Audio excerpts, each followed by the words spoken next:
my name's Esther. I'm a volunteer on this oral history project. My name is Gideon, a volunteer on the oral history project. Can you introduce yourself, please? Yeah, I'm Nigel, and my great-grandfather was christened at this church in 1876. I'm Anne, Nigel's wife, and I've been researching his family history. How difficult or complicated was the process you followed before discovering your great-grandfather was christened in this church building in 1876? Yeah, it was, my wife did a lot of the work, didn't you? And it was on ancestry.co.uk, and it took a lot of searching through, didn't it, with the birth certificates, death certificates to trace, and through different churches, the ancestry. We got a little book made to record everything. Yeah. There's great granddad there, James Harrison Eason, born 2nd of May 1876, and then he was christened here on the 29th of May 1876. All right. So we got a copy of the christening certificate on Ancestry. I found that. So basically you just type the name in and it will come up with any details about that person, and then I found where he was christened, so I know that he was christened in this church. And on the details it says his parents' name, the name he was christened, who christened him, and the address that they lived at in Liverpool as well. I understand you helped your husband in tracking your family history. Why would you say this was important? I think it's important so you know where you come from. I think it's also interesting to see where your ancestors lived, what they did with their lives and their work, and I just find it's very interesting to see like where you come from. What advice will you give to other people who may be also interested in digging into their own family history? Go for it, because it is so interesting to see like what your ancestors did, where they come from. It doesn't necessarily mean like that they all came from where you live. They can be from all around the country. They come from other countries. So for example, one reason why I was doing Nigel's family history on the Eason side, which is where his great-grandfather James Harrison Eason was christened here, is because in the family, apparently, we are related, or Nigel's related to one of the US presidents, and his name was Henry Harrison. Hence, his name is James Harrison Eason, because all the sons have a middle name Harrison, which is named after this US president, which is why like we wanted to trace his family and see if we can trace it as far back as this US president. I think, it was Henry H. Harrison. So you never know what you're going to uncover, and it's that, I think that's like what gets you like really interested. You just don't know what you're going to uncover, and it's just so interesting. So yeah, I'd recommend it to anyone to do. Why do you think it was necessary to trace the exact church where your husband's great-grandfather was christened, and how has this knowledge helped you understand your family? Because you get a sense of belonging, like when you come to this church, and you get a sense of feeling, well yes, like the family were here. So it's important that you go to that church where you can see, because you get a feeling within your heart.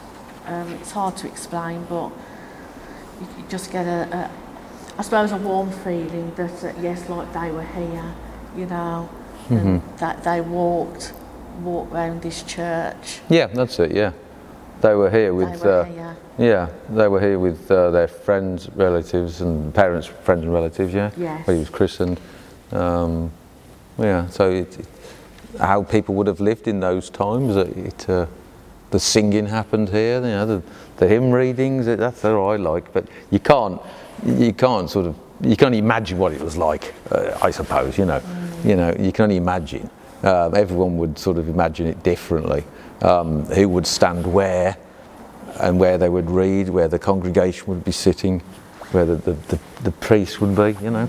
And imagine them like wearing all their Victorian clothes. Yeah, that's it, yeah.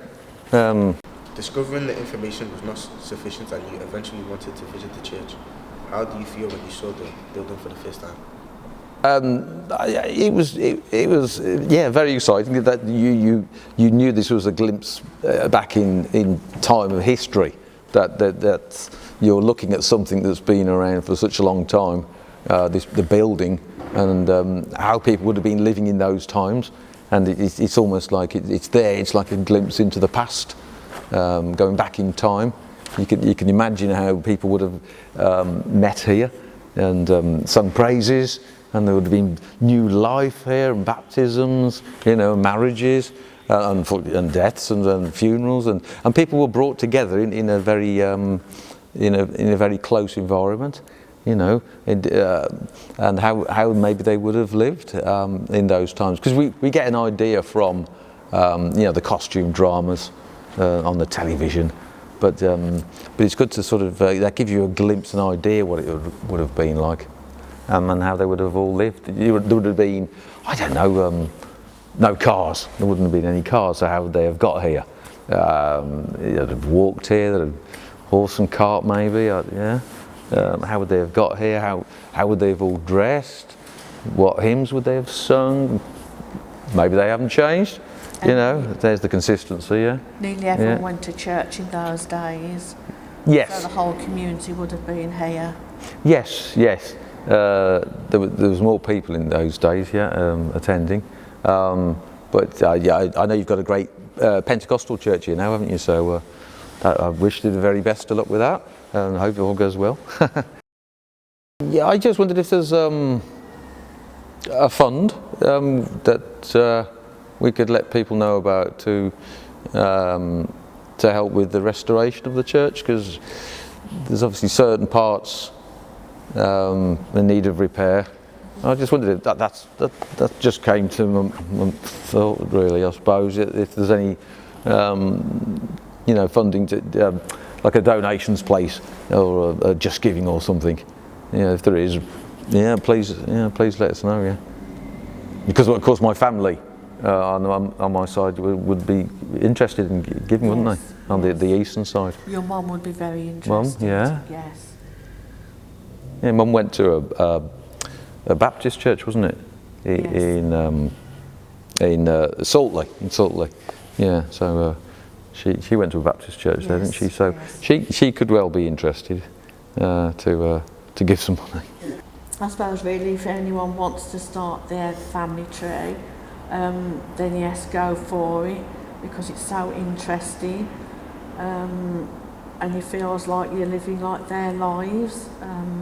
Because also there's so many lines, you know, there's so many branches. It's not just like one grandparent and then another one. You know, it obviously goes through different lines, because that person that you find, then they've got parents, and then those people, they've got parents, so it just goes on and on and on. Is there anything else you want to add? Any last and words? yeah, like it's just so interesting, and just to keep going for it. I think it gives you an idea about what's in your genes as well, your genetic build of you know, what makes you tick, what your interests. What makes you so what way your natural abilities are, whether it's I don't know, singing, music, design, whatever it is from your ancestors, what they were good at, and then you can think, right, oh, I'm going to try that now, and you know, that sort of thing. Yeah, because sometimes I think what your interests are, then you find out that actually your ancestors, they were interested in doing what you're doing, so it is like in your DNA. Yeah. So it's like you're following not just your family tree, but I suppose your DNA journey as well, because you've all got different DNA. And then also you find relatives that you didn't know that you got as well, which is like really interesting. You recently? Doing my part of my tree, I found relatives that I got in America that I didn't know I got, and I've been in contact with them. They've come over and visited my family. I've been over and visited their family. I've seen cousins that I didn't even know that I got, and it just widens like your family as well. So that's why I'd recommend that anyone like to go for it. Thank you for your time. Thank you. Yeah, it's been good. Thank you. Cheers. You.